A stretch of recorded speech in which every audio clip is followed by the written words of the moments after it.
Hey team, and welcome. I'm your host, Carrie, creator of Mother Life, your destination for all things real talk and parenting. This is the IRL group chat, where we talk about the wild balancing act of pursuing careers and passions while also doing our best to show up for our kids. Join me every week as I sit down with some badass parents in my closet and we talk about their careers, kids, and relationships and all of the weird shit that comes up when you're trying to balance the seemingly impossible.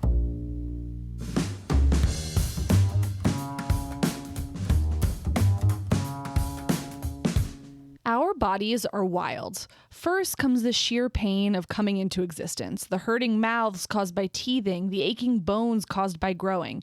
Then puberty happens, and both for boys and girls, our bodies and our minds start to become connected in this extremely obvious way. The flooding of hormones into our bodies start to have real effects on how we feel in our bodies. And today, we're in a new age of science with the body-mind connection.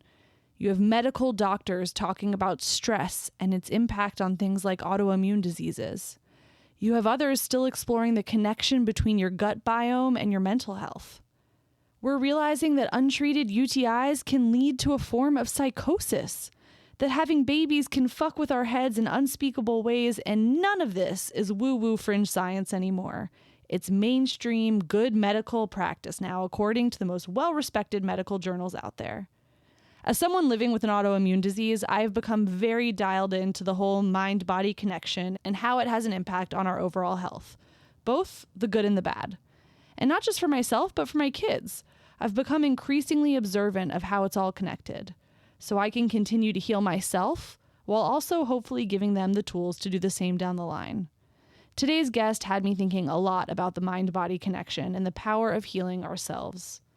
Not just because she's an eminent expert in her field, sought after the country and the world over for her more than 30 years of experience, but because of her own story. How her own journey through life and finding her purpose has been about identifying the painful points where her mind-body connection was hurting her and fighting her way through to a new dynamic, one filled with love and empathy and acceptance of herself and a driving desire to help other people do the same. Jill Miller is a pioneer in her field, taking all of the pieces of fitness, yoga, athletics, massage, and pain management and putting them together to create an approach to movement that is both focused on healing and resilience. She's the author of best-selling books, has created multiple fitness formats that are taught worldwide, and has been featured everywhere from the New York Times to the Wall Street Journal to Women's Health, GMA, Self Magazine, you name it. She's also a mom of 2 kids and was crazy enough to go into business with her husband. Trigger warning about today, there is extensive discussion about disordered eating, including anorexia, bulimia, and orthorexia throughout, as well as a brief section on miscarriage around the 54-minute mark. I can't wait for you all to hear this one. Let's talk about it. Share with a friend. It's so important to know that the successes we see and admire are often people working so hard to heal themselves. Enjoy. I brought something for you. So blow them up because I want to show you something. What did you call these? The courage balls? Gorgeous. Oh, gorgeous. Gorgeous, like gorgeous. Right? Oh, gorgeous. I appreciate a pun. So you want to blow it up about 80% of the volume. It doesn't need to be the full volume. Like this? Okay. So much pressure. I'm in the presence of a great. Okay. Well, no, it's just blowing up a ball. So this is a lumbar decompression. Jill, Hi. welcome to the closet. Thank you. No entrance could have been more what I perceive you to be, as walking into the closet being like, so we have these balls and we're going to get down on the floor and we're going to do some stuff. Preliminary podcasting, parasympathetic preparation.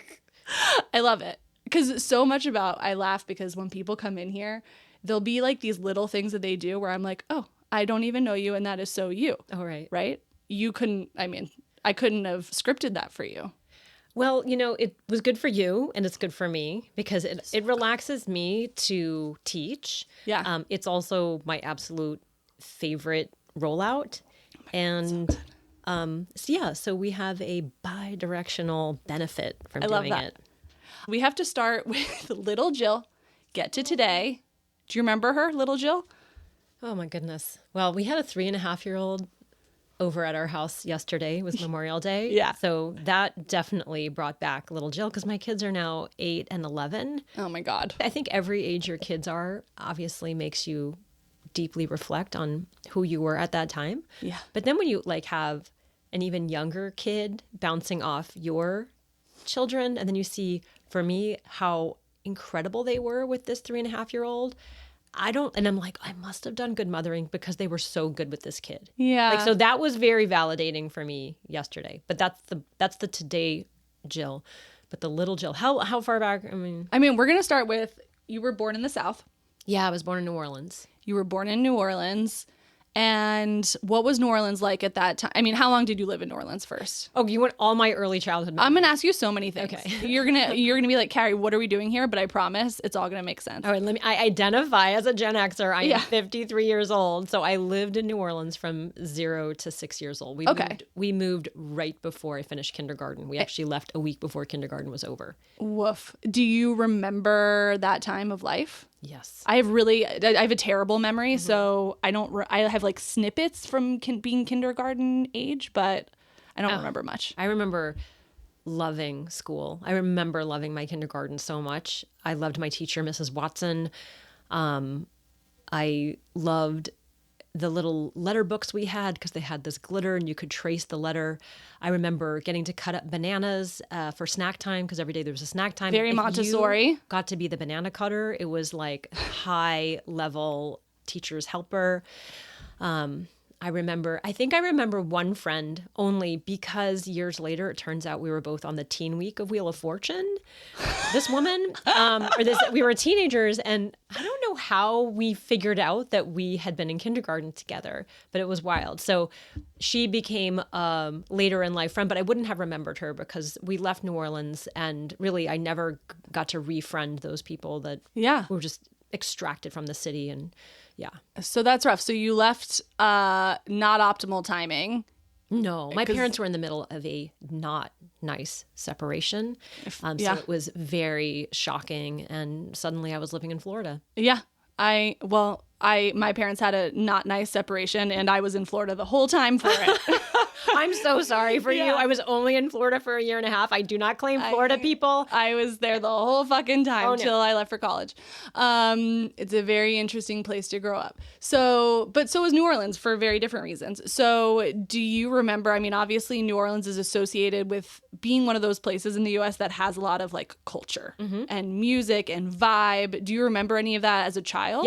Yes. You cannot be a toddler and not remember Mardi Gras, not remember snowballs, not remember beignets, not remember the flood when we couldn't find our parents because of this flood and the canals flooded and you were walking down the street and we were told there were water moccasins and it was terrifying. Crazy. So you remember hurricanes. Yes, I do remember hurricanes. So New Orleans was...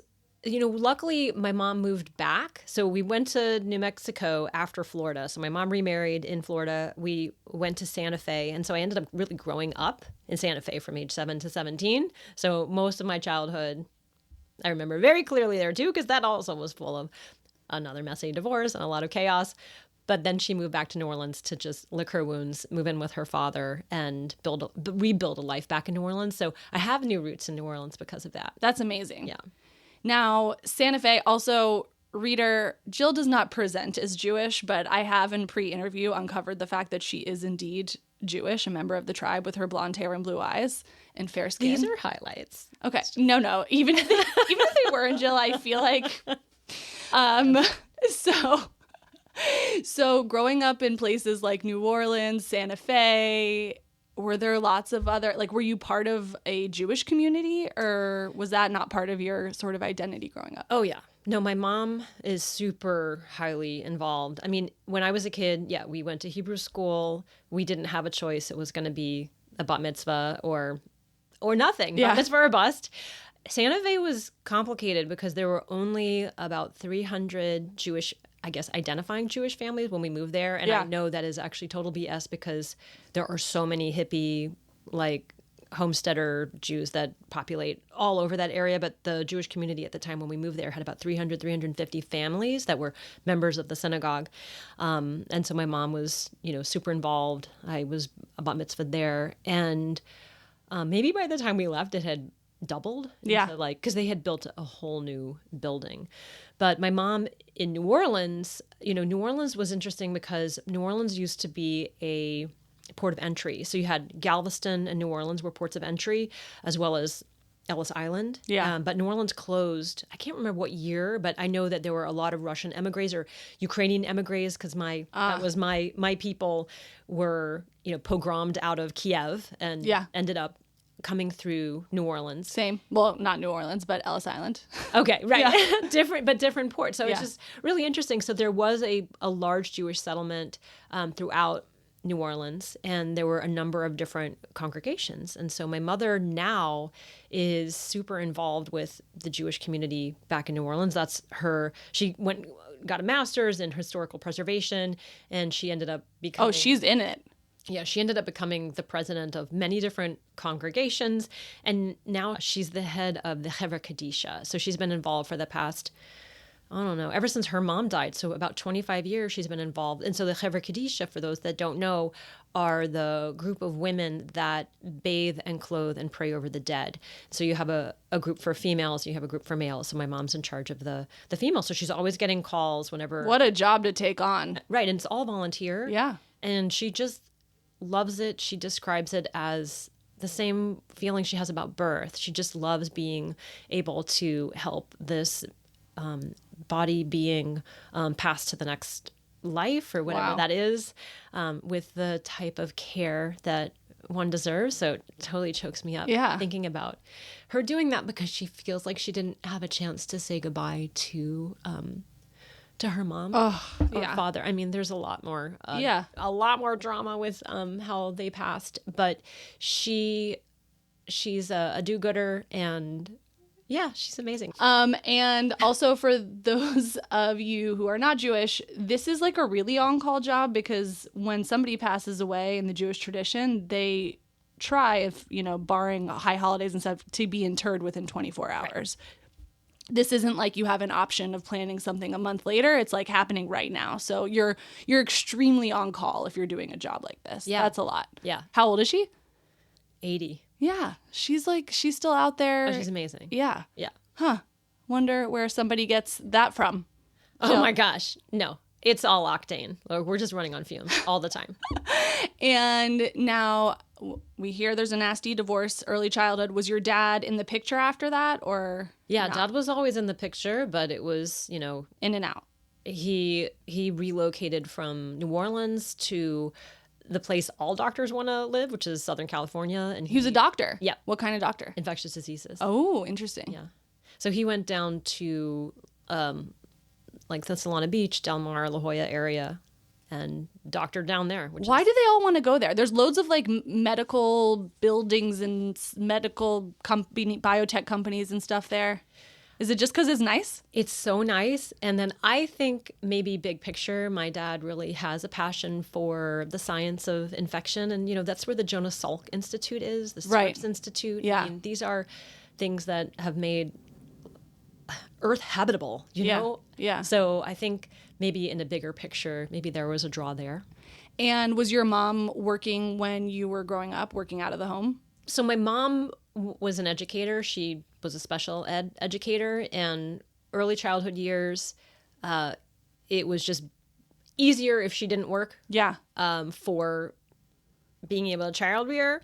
But as soon as she left my dad, she started working, and she's never stopped. Yeah. Well, and that's often the thing that I think happens for especially divorced women, especially of a certain age, where like all of a sudden they, were told to burn their bras, or they were burning their bras, or where they were realizing they could have another life, and they go out and they do it. And it's just like, well, once you're independent, like you're fucking independent. Like you have to scrap and figure it out yourself. Yeah. So you kind of can't slow down. Yeah. So you had two like really hardworking parents, it sounds like, doing very different things. And they both still do. I mean, wow. They're both, my dad is still practicing medicine, and my mom is doing what she does. She also coordinates for burials at any of the Jewish areas in cemeteries throughout New Orleans. So already from early Jill childhood, we have, or from what we're hearing so far, we have strongly community-minded mom who's bringing people together and making sure that people and sort of like their soul essence is cared for. Mm-hmm. And you have dad who's making sure people's bodies are cared for in a very sciencey way. Mm-hmm. And now we have Jill today. This is already starting to paint a picture, right? I like to see how we either often, I feel like, reject things about our parents that we didn't like, or somehow we're imbued with things that we got early on. Yeah. So, all right, we've already got some pieces of the Jill puzzle. And now you're growing up mainly in Santa Fe. What sorts of things were you like drawn to in school? Were you a school kid, or were you not into school? Yeah. Oh my goodness. First of all, I love learning. I love academics, but I loved theater arts. So I loved performing. I wanted to be Annie. Like, that was really the goal. Annie's very popular on the pod. I can't tell you how many people were really informed by Annie. I love it. No, I mean, children's choir, creative movement. I played the auto harp. I wanted to be a singer. My mother did not have a lot of money, but she did pay for voice lessons for me. So every week I had this hour-long private voice lesson / auto harp lesson. Oh my God. I really don't know why the auto harp thing came in, because I definitely cannot play it at all now. And I still don't, I can see myself at these lessons, and they should have just had me sing. Right. That's all they should have done. But it's interesting because you and I were talking earlier when we were rolling prior to the talk. You know, I first learned about the respiratory diaphragm from my vocal teachers when I was very, very young. And it became this really mysterious, important muscle to me. Yeah.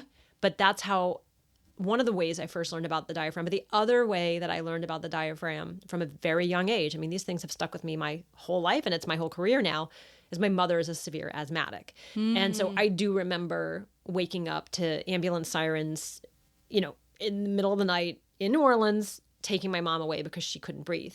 And my grandmother died from COPD. Both grandmothers died from emphysema-related illness. And so I always knew from a young age, without breath, you die. And so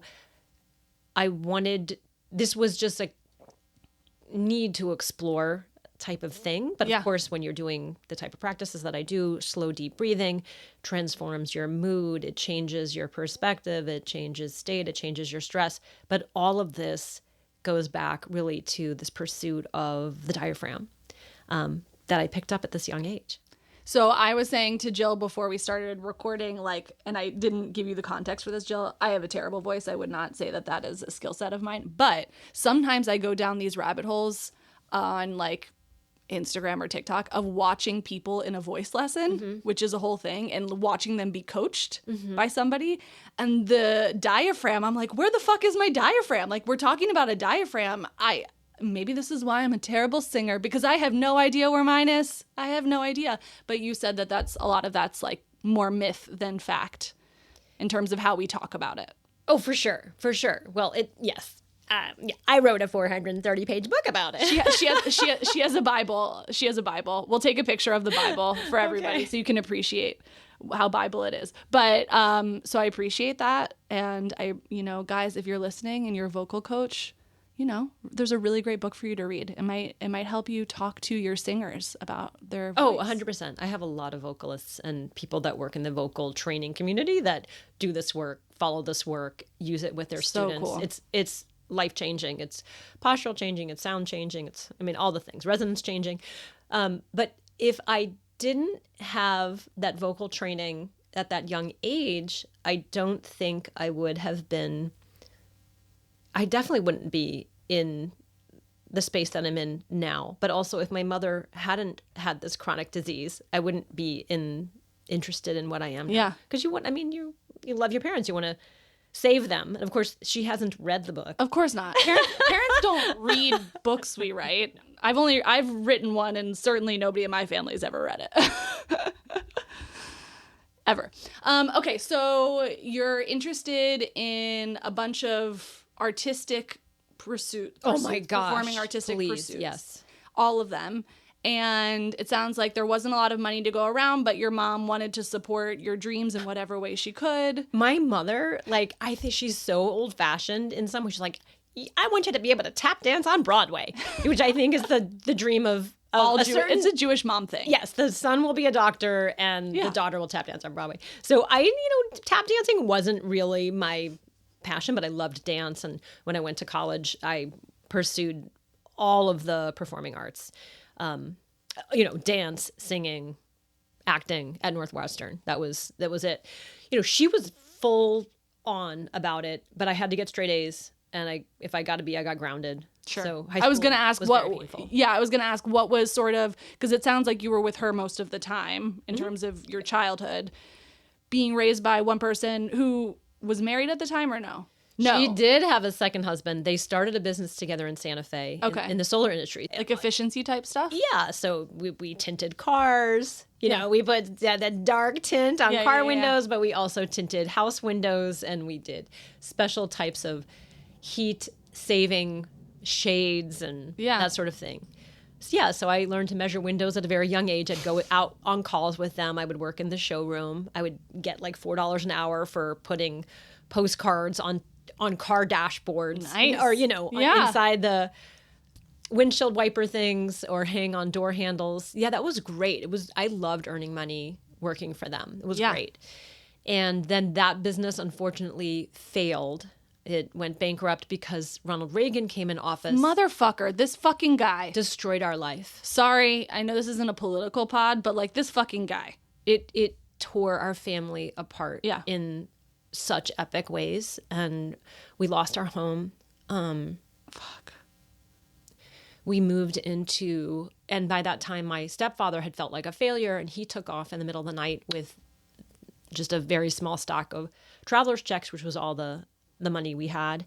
And he moved to Florida, which is why I hate Florida. Yeah. Sorry. No. I love key lime pie, and I do teach in Florida occasionally, but there's a lot of pain in Florida for me. He took off and left my mother with a bill from the government, a house that got reclaimed. And we moved into a little tiny apartment where, I heard cats get killed and gunshots and stuff like that. So it was I don't even think about these things anymore. I'm trying to tell you like all of the strange background of these life changes. So they had a lot of abrupt life changes my entire childhood. So we moved, I think I've counted it a few times, but we probably moved 13 times. Oh my God. A lot of different moves. I was able to stay at the same school. I was going to ask you that. Which was good. But it really, it was very destabilizing, chronically destabilizing, which I think a lot of the work I do now is really about stability. And I think that's how you can find it within yourself. Because that's the only choice you have, because home is going to burn to the ground. Home is going to be taken from you.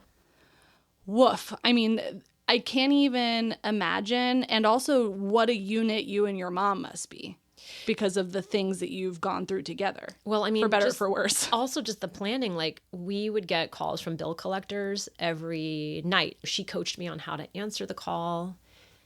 It was really messed up. Rough. It certainly made me super conservative with money. I never spent money I didn't have. I worked, I drove illegally to bus tables so that I could afford to buy the yogurt that I wanted to get, because my mom was like, I'm not buying you that expensive organic yogurt. I'm like, I have to eat organic because, so you were already into that sort of stuff at that age? Well, let's talk about the gestation of my eating disorders and how I really controlled this body.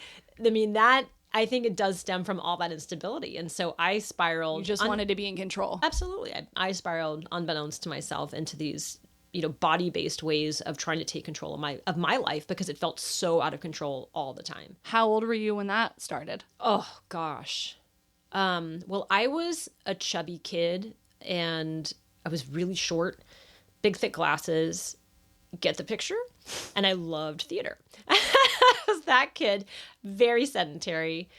So by the time I was in 6th grade, I was like 95 pounds and 4'9". So whatever our BMI, I was definitely on the higher end. Oh yeah, higher end. And between 6th and 7th grade, I think I was visiting my my dad and stepmom, because he had remarried out in Southern California. And she was into, here's what happened. Okay. I'm trying to remember all this stuff. So my mother, during 6th grade, my mom brought home the Jane Fonda workout and the Raquel Welch yoga video. Yeah. And the Jane Fonda workout was, like this was a revelation and it was a revolution. Yeah. Where women could, inside of their own homes, find fitness for the first time. I mean, Jane was such an influencer. Yeah. God, and happens to be bulimic. That's part of my story too. I learned about it from Jane. Okay.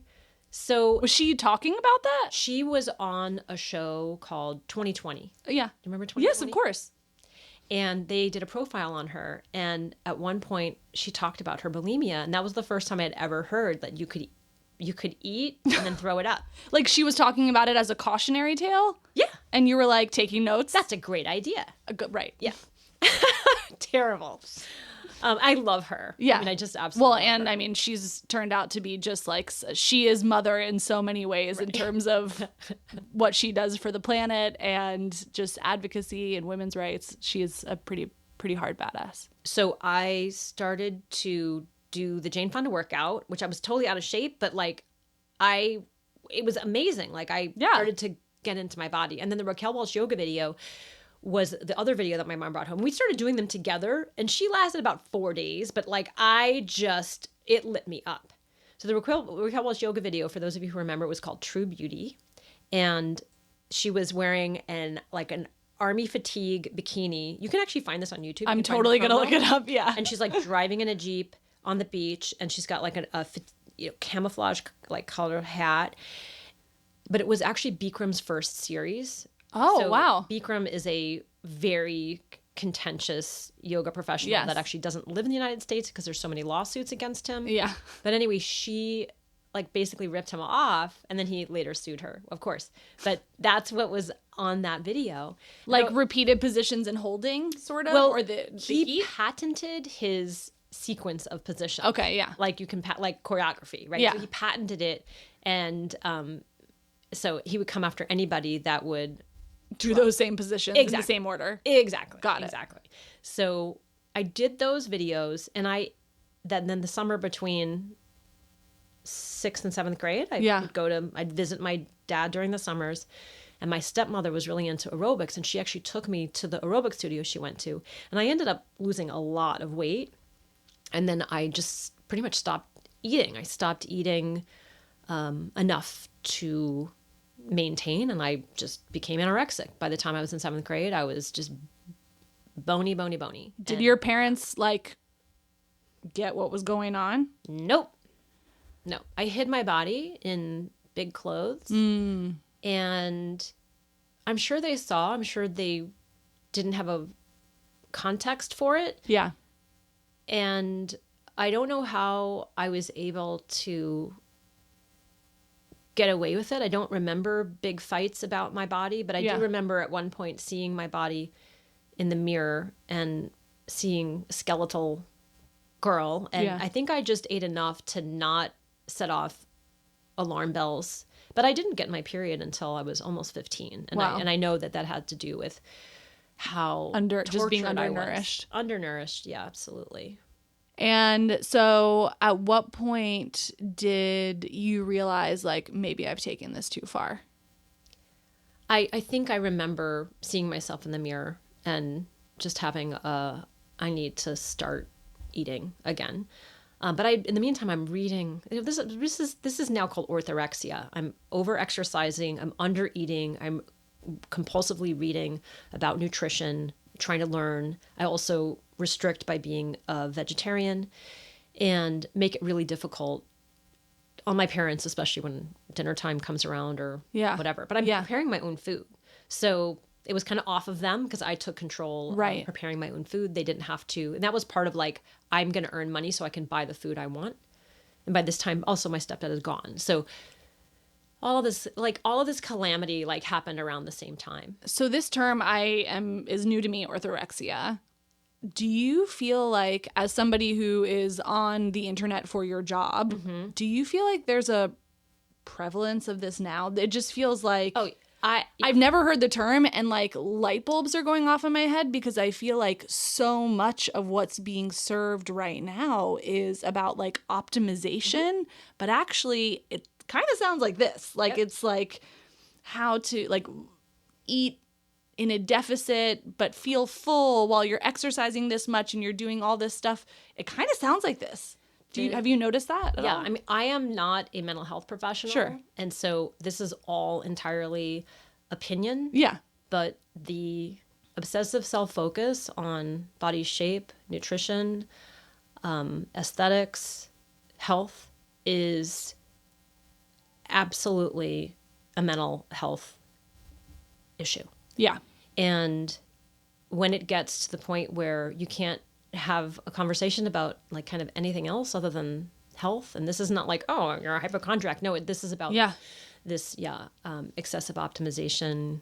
I have a student who just passed away from this because he would only like drink juices. Like it was really extreme, really horrible. Mm-hmm. Yeah. Yeah. And by the way, and not a student that he had been in a course of mine over a decade ago. It's not somebody who I was in contact with on a daily basis. I just want to say that this is something that is taking lives of really well-meaning, amazing adults. Yeah. Yeah. I mean, so like I've undergone a big change since this surgery that I had, and it's all been guided by like my doctors and a nutritionist team that specializes in Crohn's and nutrition at Cedars-Sinai. And so like I have a very specific protocol for that. And sometimes I feel like people on the outside just see that I lost 20 pounds and like want to know how I did it. And I had 1.5 foot of my intestine cut out and like have had to make a lot of changes for that reason. Everybody has different stuff, but I think it's really easy to get trapped in these things of looking at what other people are doing and trying to figure out how to apply it to yourself. As a recovered anorexic and as a recovered bulimic, I have so much empathy for people that think the next thing is going to fix them, and that they must do this. They just have to keep digging this trench in order to stay healthy and protect themselves at all costs, and exhibit their preferences strongly. But it is so taxing on your mental health to have to navigate choice like this all the time. Yeah. And I'm just hyper aware of, I feel like, those behaviors because it embroiled me for a decade of my life, and getting beyond it was a miracle. It's a freaking miracle. So, and now when I work with people who have, I think most people that come to me have severe conditions. I think most of the people that come to me, because I'm very upfront about how, about my own path. Yeah. I don't think people are looking to me they're not looking to me for beauty advice or like ass toning advice. Yeah. So it is like that point where you're at, where you're like, oh my gosh, I have this condition that if I didn't, have this surgery, it could be lethal. Right. Right. So I think there's those people that are so far towards lethality, and have an understanding of what they're doing for health. And then there's this middle area where it's this aspirational thing and they just get caught on a hamster wheel. Yeah. And so I really hope that the people that get involved with the work that I'm teaching can relieve themselves of that hamster wheel. It's complicated. It's complicated as well because, and I ask myself these questions all of the time where I'm like, I feel like it is so much work to do the baseline of like what's being recommended to me to be sort of the healthiest version of myself. It's so much work. It takes so much time and so much thought where I'm like, is this becoming obsessive? And then I I ask myself because I don't want to ever get to that place. And then I go back to, I literally like read the guidance from the nutritionist, read the guidance from doctor. I'm like, no, this is what they're telling me to do. And I'm not crazy about it. Like we made a birthday cake yesterday. I ate the birthday cake. Like I'm not totally taking it to the extreme, but I am personally constantly checking in with myself being like, am I making this like my whole personality? Right. Like, am I becoming obsessed or am I just like following the rules? Yeah. There's a very fine line, I think. I just want to be able to like rock everybody like a baby and just help them to relax Yeah. enough so that they can truly feel their pain and feel their feelings. It sounds so corny, but No, it doesn't. but this has to do, I think these urges to take care, these urges to tend and mend, they're just so intense coming from deep inside. I think a lot of us don't feel well and we don't feel at ease. Yeah. And that these are all ways of covering that up. So, what would happen if we all like really felt our pain and really felt our grief? Like what then? I don't know. Like I don't have an answer for that either. Yeah. But I think it's important to be able to get to sort of that tabula rasa or blank slate where you're able to really let down your guard and not feel the need to pop a pill or have to address every single flare that shoots up and out. Yeah. All the time. All the time. So you go to college for all things theater, it sounds like. Mm-hmm. Yes. Performance studies actually was my major. So we have a performance studies queen. And at what point do you start? Because you've been studying the body and movement and anatomy and all this stuff for 30 years. Like at what point in your journey do you pivot to this path? Okay, so I'm really ill in college. I went from being anorexic, where I starved myself, to this incredible idea of you could, eat and then throw it up. Thanks, Jane. Okay. So I am a weekend bulimic. I would just go on these benders and horrible in the dorm. Yeah, really very sad. I was very, very lost. And this was how I could control my urges through binging and purging. And I knew I needed help. I knew I wasn't well. I knew this was a medical condition. I knew it was a mental health issue. I shared with my family that I had these behaviors. And my mother rejected me. I hope she doesn't listen to this podcast because it was, really hard for her to face that I was. To be clear, we love you, Mom. We're exploring for our own benefit. Yeah. We love you. You did the best you could. You did the best you could. She was so, I think, tapped from my drama. Yeah. And she just didn't know what to do with that. And then I confessed it to my dad and he said, it's just a phase. You'll get over it. So I was just dismissed and left to my own self to figure out how to heal myself. And you're alone at college. Mm-hmm. Yeah. And so freshman year, I went to an open house at a shiatsu school. So shiatsu is a form of Japanese medical massage that's like acupuncture, but it's with body work. And so they use the meridian model. Yeah. And this particular school starts every session with a diagnosis through the abdomen. Interesting. And I volunteered to be the model because, you go to these open houses, everyone sits in a circle. Yeah. They're like, will anyone volunteer? And of course, I'm the extrovert. I'm the theater girl. I'm like, I'll volunteer. Everyone look at me. I'll be in the circle. Right. I'll be in the middle. And I remember, laying down in the middle of the circle and the clinician, the shiatsu therapist, bringing his palm onto my abdomen and letting it rest there. And that moment I can feel right now. I can feel it all over my body. The unspeakable connection of everything and warmth. And even though I'm an atheist, I'll say God. It was the universe flowing into me, through me, was me. It was incredible. It was a drug. And I signed up for classes immediately. Yeah. I mean, there was other stuff that they did that I loved. Yeah. But this thing is called Mother Hand, by the way. The technique was everything. I'm also taking dance classes in the dance department and even Pilates because we had this Northwestern was so progressive. We had all these things. And when I took the Pilates classes, my abs were never sore. But my roommate, who was pre-med, I managed to sneak her in. I taught her how to enroll in the dance department, and she would take them too. And she was always sore, always complaining how sore she was. And I knew that I wasn't getting sore because I was bypassing my abs, because I couldn't feel them. I was so numb in my abs from binging and purging, which was a secret, by the way. Yeah. Nobody knew I was doing this. Even in the dorms, I had my ways of just being super secretive about it. And so I knew that I had this void in my center. Yeah. That Pilates, aerobics, yoga, nothing could fix, because It was just shut down. Yeah. Right? But that's what we would call it now. Like just emotionally shut down. I had a somatic, blind spot there.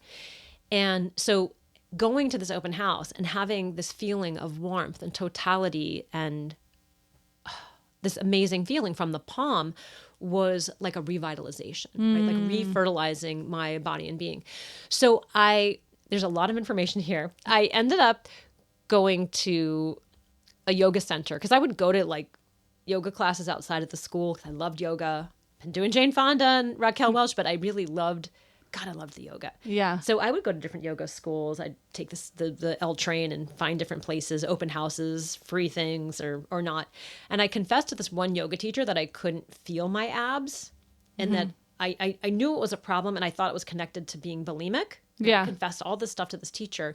She said, well, do this. And she handed me a prop that they used in the Iyengar yoga space at the time, which was a sand-filled hamburger bun looking like prop. Yeah. Okay, literally like a hamburger bun. And she said, lay belly down on this and breathe. And so I did that. I laid belly down on this thing, and it felt like a rock. It felt like a stone. It was so hard because it was full of sand. But I felt pain, and I felt emotion. It hurt. Like the positive to that was I actually Felt something. Yeah. Yes. And so I was like, this is something I need to be able to do every day to wake up. Right. My abs. Right? And Right. unbeknownst to me, to wake up on the inside. And so what I would do is I would roll up a hand towel in my dorm room. And I would roll up the hand towel and I'd shape it like a honey bun, which is, if you're from the South, honey bun is like a Cinnabon Yeah.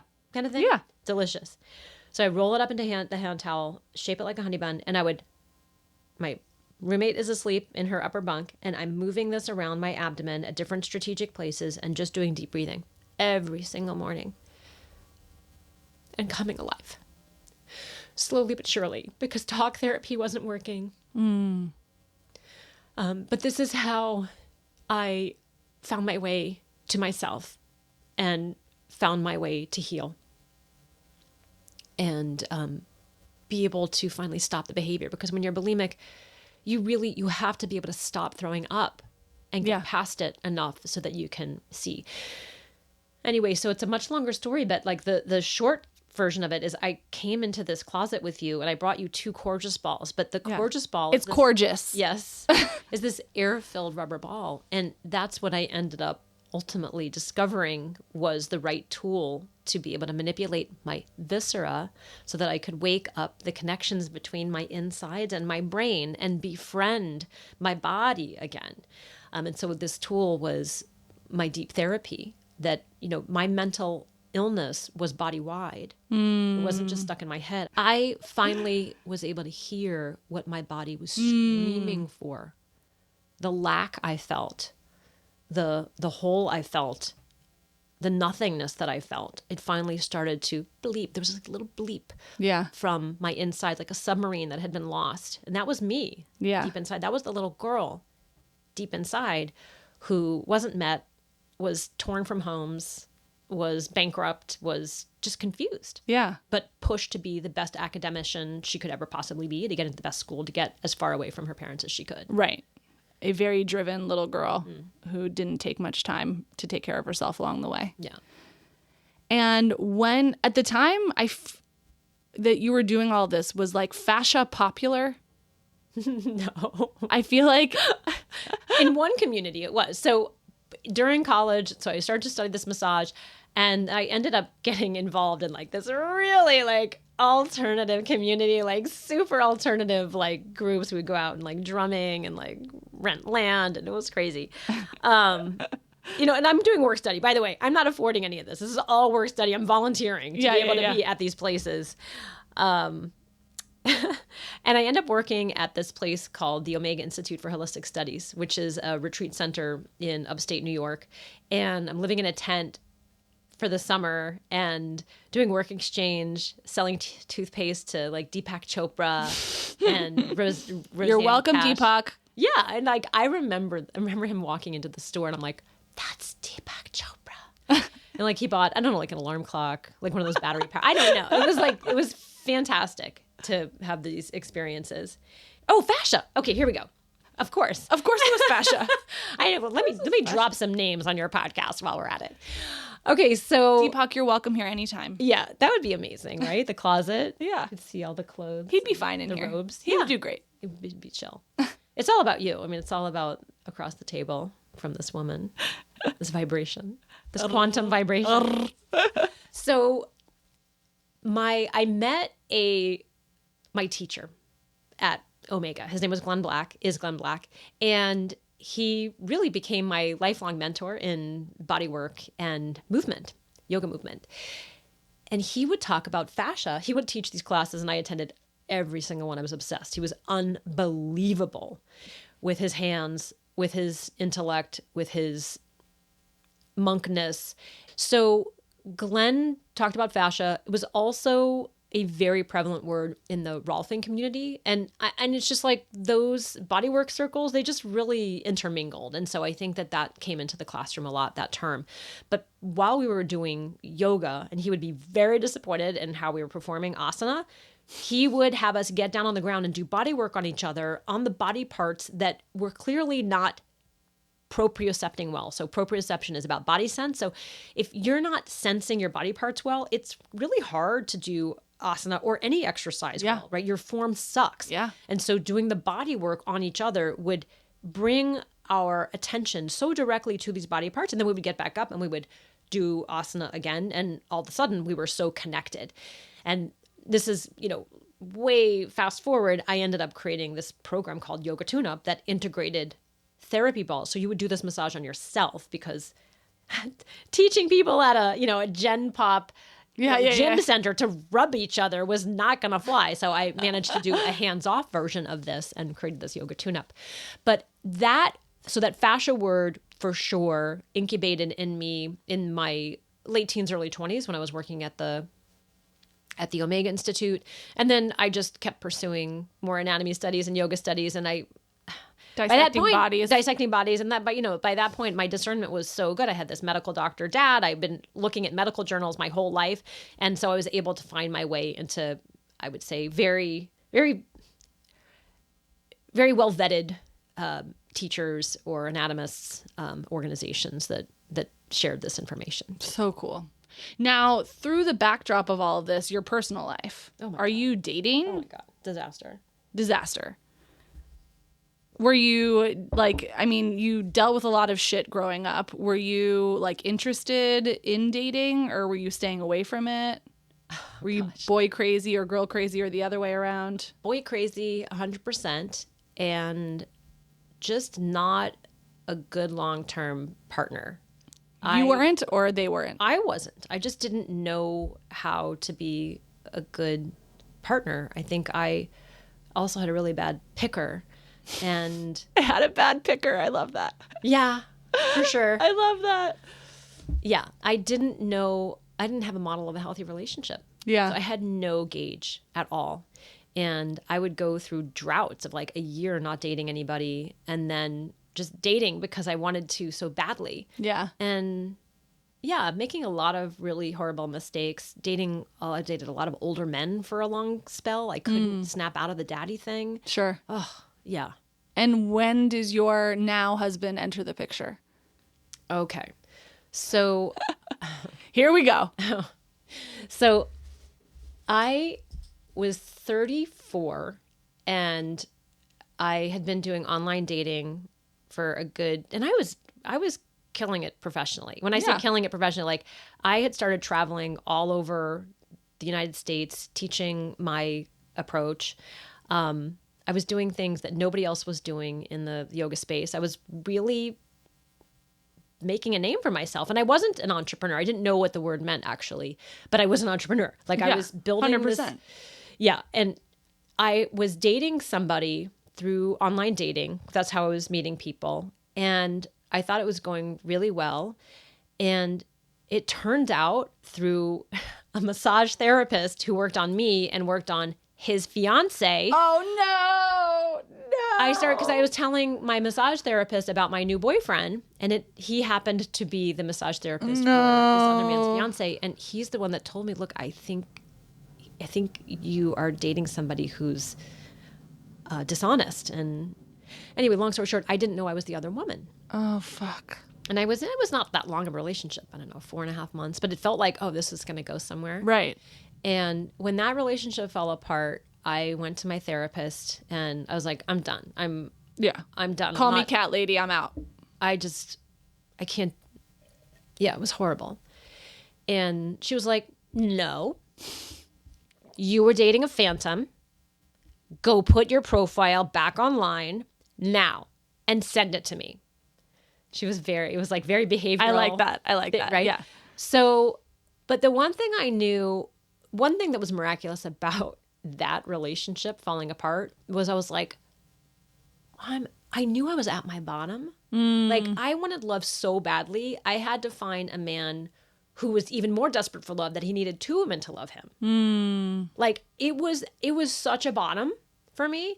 And I just remember this moment of walking home from teaching and just realizing, oh my God, it's only up from here. I'm at my bottom. Amazing. And I, like to this day, I remember that feeling like there's nothing worse. How Like, great is this this? is amazing. I cannot get worse than this. Yeah. How wonderful. Right. And I'll never make that mistake again. Yeah. So I put the thing up online, and the next, real person that came my way is my now husband. He wrote my therapist a thank you letter. That's so cute. for the fact that I went back online, and she was like, keep him. That's so cute. And how long have you guys been married? I think 16 years. It's a long time. We've been together. Yeah, I have to do math. And, Don't ask me to do math at this point. Me neither, quite frankly. And you guys are in business together as well. Oh my God, yeah. I'm so sorry. Don't do it. I mean, it's a big thing. You spend a lot of time together. Don't do it. I think we've forgotten about each other's individual virtues because everything is such a mishmash. I mean, he and I do not do the same thing for the business. We can't. I am not a spreadsheet lover. I'm not like projections and like future casting and then product you don't strike management. me as that person. No. I'm an artist and I love science. Yeah. And I'm a creator. Yeah. And I'm a motivator and I'm a mentor, and that's what I do. I'm a relationship person. Yeah. And he does the mechanics of the miserable parts of the business, and as he puts out fires every day. Yep. God bless him. What's his name? Robert. Shout out, Robert. We see you. We appreciate you. We do. And also, oh my God, that is a heavy lift from both of you and your parents together. Yes. So did you always know you wanted to have kids? No, because I was such a mess. So I was that can go one of 2 ways, right? Like Right. you either try and like make your own thing to fix what didn't happen for you, or you're just like, I don't want the responsibility. I just figured I'm going to find the right partner, and it's either going to be the right partner that could be a parent or couldn't. And I think at that point I was like, I think when I found Robert though, I did want to be a parent, and I really wanted a partner who I knew could be a nurturer. In fact, his profile, he had picture with him with his dogs, and I was like, a single man with 2 dogs, like a lot of responsibility. That's somebody who can be a parent. And then when I saw him with his dogs, I was like, oh my gosh, this is going to be the man. This is so that's good. so sweet. Yeah. So you, and I think I would say the same for myself. I wasn't always like certain I wanted to be a parent. But when I started having a certain picture of my life with my partner, I was like, okay, I could see having kids with you. But I wasn't like carrying around baby dolls and doing all of this, like this. Buying clothes and stuff. Yeah, I wasn't like doing the stereotypical Pinterest stuff. of a nursery. None of that stuff. Right. None of that stuff. And I'm still not great at it. But having the kids part, I was like, okay, I could see this with you. Now, when you went into the journey of having kids, did you have expectations about what kind of parent you wanted to be? Or was it like, we'll figure it out along the way? expectations and what kind of parent you wanted to be. Well, in a better sense- than mine. There you go. I just wanted to better than mine. Let's try to reduce the amount of trauma prior to age 12. Okay. I mean, he lost his mother when he was 5 years old. Wow. You know, That's and then his huge. dad remarried 3 months later because he needed a replacement. Classic. You know, I mean, she's wonderful. I mean, Yeah. we loved, but it was like, it's not, There wasn't a grieving period. no. And the kids just snapped into a new family like Wow. that. That's hard. So you both were bringing your stuff to the table much. and ready to do different than what came before you. Yeah. And where were you in the business trajectory when you became? You have 2 kids, right? Mm-hmm. When you became a parent, you were sort of like well-established business at that point. Yeah. Yeah. And obviously you work with bodies Yeah. and you work with body stuff all of the time. How was it to come out of pregnancy, become a parent, and be working in this world? Did you have to make changes to how you were working, what you were doing? Did it change your focus at all professionally? We decided, so I was 39 when we're like, let's have a kid finally, right? I did keep delaying things. I think he was ready much sooner. He's 6 years older than me. He was ready much sooner than I was, but I was traveling 3 to 4 months a year on the road, Wow. teaching teacher trainings for all the work that I do.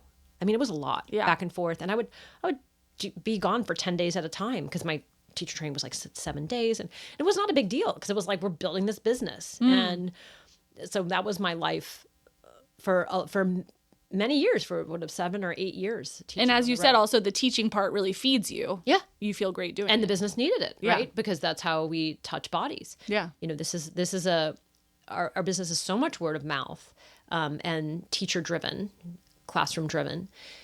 So when we finally decided to make a baby, I got pregnant right away, which was Great. a miracle at 39. Yeah. Now I know how old I am and like how risky it was to start so late. And horrible tragedy of pain that I'll never recover from. I lost that baby at 20 weeks. Oh my God, Jill, I'm And, so sorry. That's horrible. Just horrible. And yeah, unrecoverable grief around that. And then desperate to get pregnant again. Now I'm 40. Yeah. And then I'm 41. And a miracle happened. And I got pregnant with Lila. Took a while. And that was my first, at age 42. And then we knew that we wanted to have a second baby. And that was not happening. It wasn't working. Did all the tests. Got bad news. And started the process of, the Clomid. And that worked. I lost the first one, but the second one worked. And I have my second kid at age 44. Wow. Amazing. And so you're obviously forced to slow down during this period. No, never slowed down. Jill, how did you do Horrible. that? Like, what an idiot. I mean, it's like, can I just... But were you just like, what were you doing? Were you just like wearing your diaper post-hospital, like changing diapers, wearing diapers? Like, how are you? Which baby are you talking about? Like, which one? Either. Like, I mean, just in terms of like, So I remember being in the hospital with Lila, and this great coverage in Shape Magazine needed to be fact checked.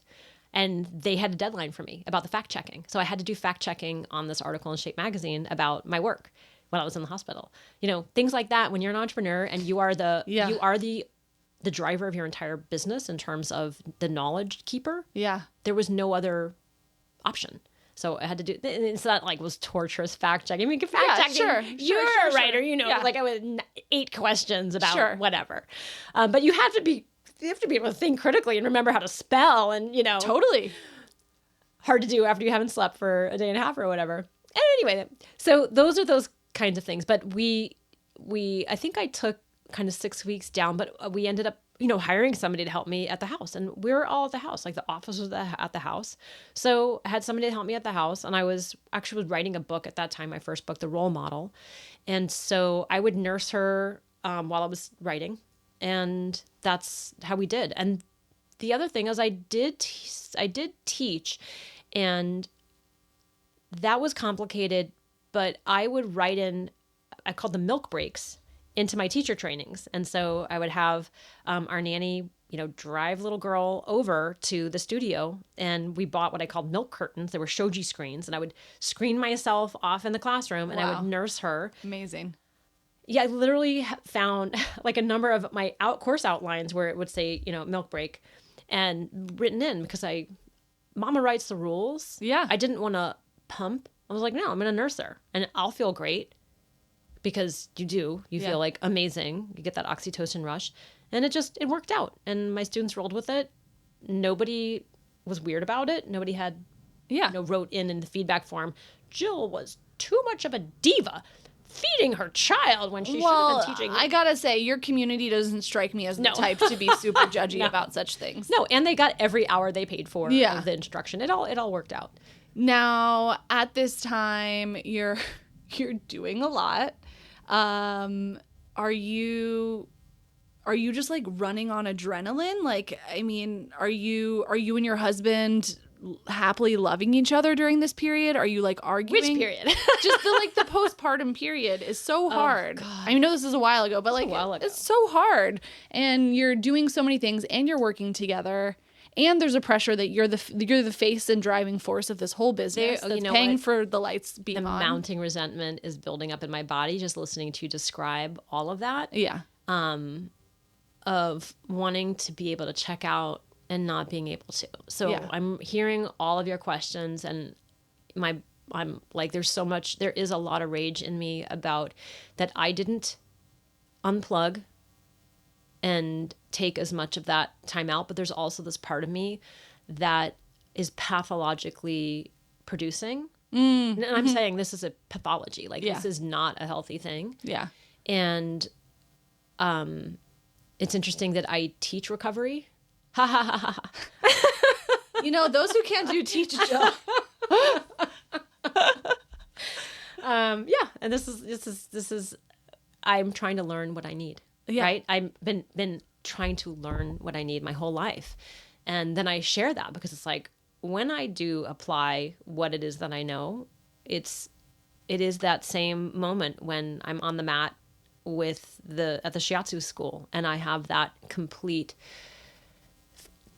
fusion, connection, interconnection, floating yet grounded experience that is biological, and every single body has that capacity. But it is a fight to get the space and to stay there. To stay there. Like it is not something that it's not nirvana. Like you don't just achieve it and then you're there. It's like a constant effort of getting to that place and staying in that place. Yeah. And I think that's sometimes a misconception. Like the work doesn't stop. You just have to keep doing it. Yep. And then you have to have repeated bouts. I'm called this repeated bout effort. Repeated bouts of relaxation, of giving yourself the condition where you can relax, where you can let down, where you can let go, where you can have where you can have your own emotions and not everybody else's. No, I don't think moms are necessarily good at that. We're walking around with, I'm going to speak for myself, can walk around with a lot of rage because I have to make the 9th snack of the day and I have to plan ahead. And then if I'm going to travel to teach, the concierge for my husband, the number of things I have to log minute by minute so that he can be successful when I'm gone. Ugh. Yes. Right. It's nonstop. Well said. Nonstop. Now, I've also noticed you do talk about a lot of things like perimenopause and menopause and all of this sort of stuff. Did that come to you later? Like, were those interests of yours before you yourself were growing older, or did that come to you later? Wow. So I am it's the pandemic, and I'm starting to have like real rage, like mental. I'm like, oh my God, I'm going crazy. Yeah. I thought I was going crazy. And I was having night sweats. So luckily, I had my OBGYN annual, and I said, I need to have a psychiatric recommendation because I'm having this, while I'm driving, I'm having these experiences, and I'm scared. And he said, let's just put you on a little estrogen. And it was almost like the fire hose just went on my brain. I didn't need to go see a psychiatrist after that. It was amazing. And so I realized, of course, I'm in perimenopause, and there is almost no information, none, on fascia and the effects of hormones on them. But luckily, within months, there was a paper on fascia and estrogen receptors on the primary cell of fascia, which is called the fibroblast. And so you have these cells that produce your connective tissue matrix, and they are highly sensitive to the presence or absence of estrogen. Wow. And it changes the tension throughout your entire body. Now you have fascia throughout all parts of your body, foot to face, cell to skin, everything in between. And so you can have dramatic effects, not just in your joints and your feeling of achiness or more tightness, but this can also be throughout your organs, changes to the behavior of your eyes, your intestines, your lungs, your breathing. So it's so fascinating. And so the short story for those of you like leaning in, you're like, what is the presence of or lack of doing? So the more estrogen you have free floating in your body, really the looser, the more mobile connective tissue. And then as we start to recede in estrogen, as you do dramatically in perimenopause and then completely in menopause, the tension in your connective tissue becomes much more rigid.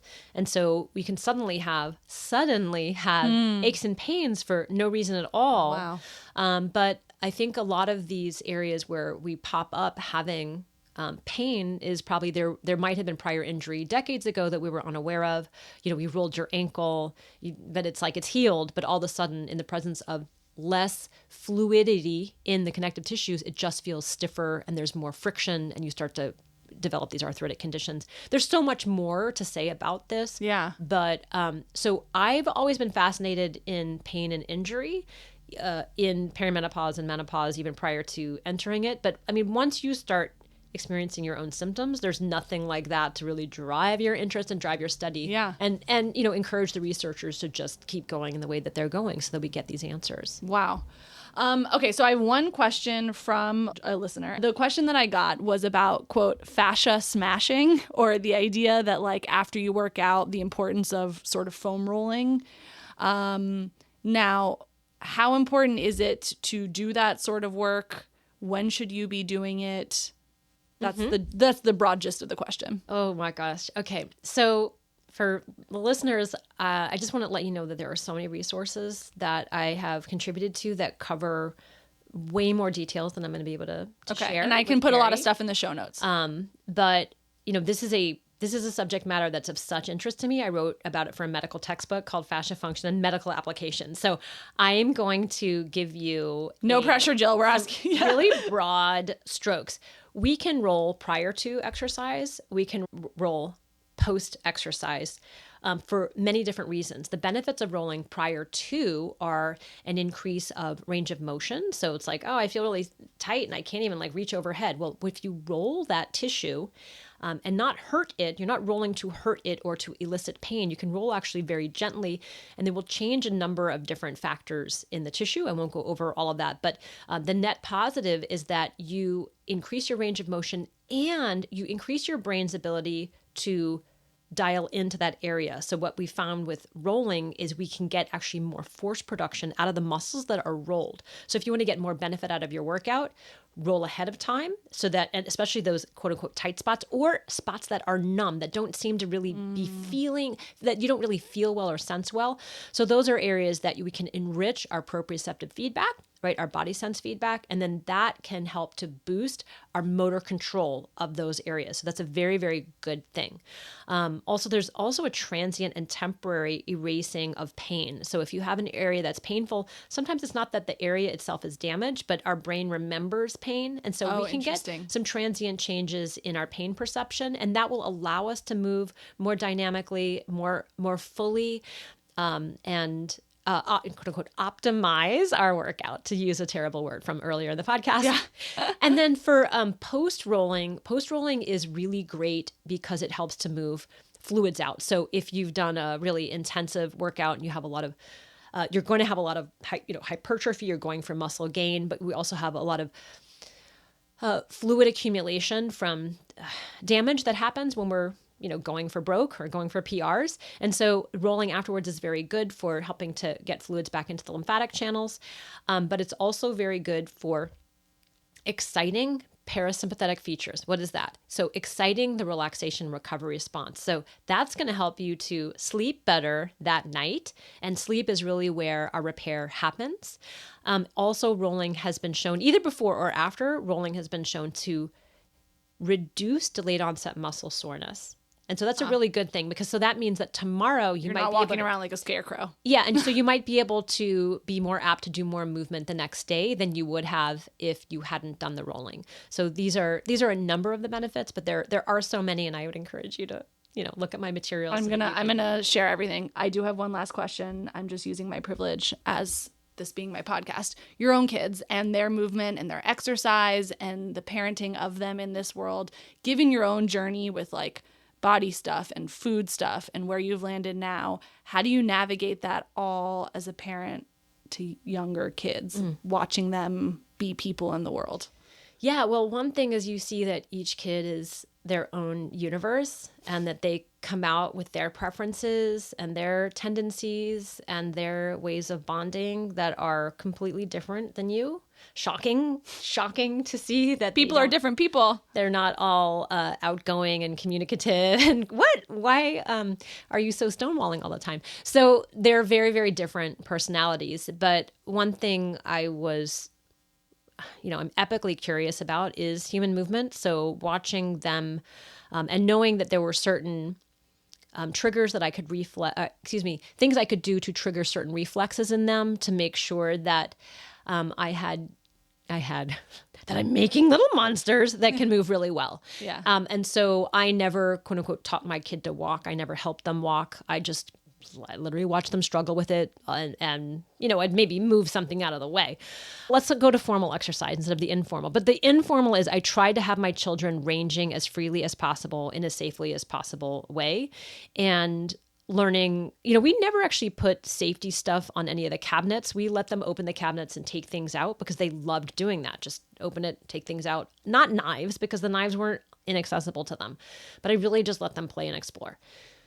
My daughter, I enrolled her in gymnastics, the My Gyms, that kind of thing. Yeah. But then I enrolled her in gymnastics classes as soon as they let her in. Yeah. And she is a very kinesthetic and sensory seeking kid. She loves spinning. She loves flipping. And that's one of the ways that she feels most at herself. I would never feel that way spinning. No. Or going over the But I have a niece who's uneven just bars. like that. Yeah. And you can see it. You can just see like that just feels so balancing and stabilizing for them. So she is now a competitive gymnast, and she just keeps growing in that direction. She's not going to be a competitive gymnast for life. She does not have the hip range of motion that would allow for that. So that's something, I look at when, she's at class. I'm like, my honey's never going to be able to do the splits. Yeah. And so she won't, there's just going to be a certain cutoff for her, which I'm glad So interesting that you know that. No, Yeah. it's well, I mean, clear. so many other parents they don't have your background, so like they wouldn't necessarily be able to make that connection. No, and I feel really sorry for the parents that are, part of our team who maybe don't have an understanding of structure. Yeah. Or even the coaches don't always have that understanding. And so when I watch, I have to very gently myth bust to my kid. I'm not going to say something to the coach because I was told, never coach the coaches. Sure. Right. So, so far it's just been amazing for her to grow as an individual and then be a part of a team. My son so gymnastics I love because it gives you this body confidence of strength and fearlessness. And so she's unafraid to throw herself into any sport. Not that she she does it because her friends do it, but yeah. So my son he's an all-around athlete. He's insane. He could do sport 24 hours a day, 7 days a week, and never stop unless he breaks his shoulder, which he did a couple of weeks ago. Oh, yeah. buddy. Yeah. Sorry, man. Yeah, but he's all sports all the time. And luckily you have somebody good in your corner to help you recover from that. Yeah. I mean, but he's, he's a 14 on a scale of 0 to 10. So it's impossible to get him to stop. Sure. Jill, this has been so much fun. I'm excited for people to read more about what you do. I don't know if you knew this. I took one of your classes once a long, long time ago when I was pregnant. And it was actually hugely helpful for sciatica that I was dealing with just being pregnant. And I think what you do is really special, and it is very healing. It's like if you want to go to the gym and not get beat up while you're there and take care of yourself, like I really recommend looking into what Jill does. And I'm excited for people to listen to this. I appreciate your vulnerability. You covered so much that's really hard to talk about. And I think it's going to make a lot of other people feel seen. So thank you for being here. Oh, that's really sweet. I think there's a lot of us in the fitness and movement space that we've come here to get healed. And I really hope that, if there's other fitness mamas or instructors that are listening to this, to realize that, I'm not a perfect human being. I'm working on myself just like everybody else. And I think that I don't want us as, fitness business leaders to be seen as perfect people. Yeah. I think it's really dangerous to the well-being of society. We talked about this earlier. It's like Totally. We are just trying to learn and grow just like everybody else. And Yeah. I think we need to put our learning out there in the front so that people can see that we are vulnerable and we are fallible also. It's like your therapist also has their shit. Oh, yeah. Right? Right. Like, people are people. Well, thank you so much for being here. I'm excited for people to listen to this. Yay. Thank you. Team, I need your help. If you love it here, please like and leave a review on your favorite podcast platform. Subscribe to the Substack for full access to this episode's show notes and join the discussion. And of course, follow me on Instagram at mutha, mutha.life for a daily look at all things mother. Thanks for listening. Be sure to tune in next week for another Chat in the Closet. This podcast was produced by Mother Life, music by Ronan Landa. See you next time.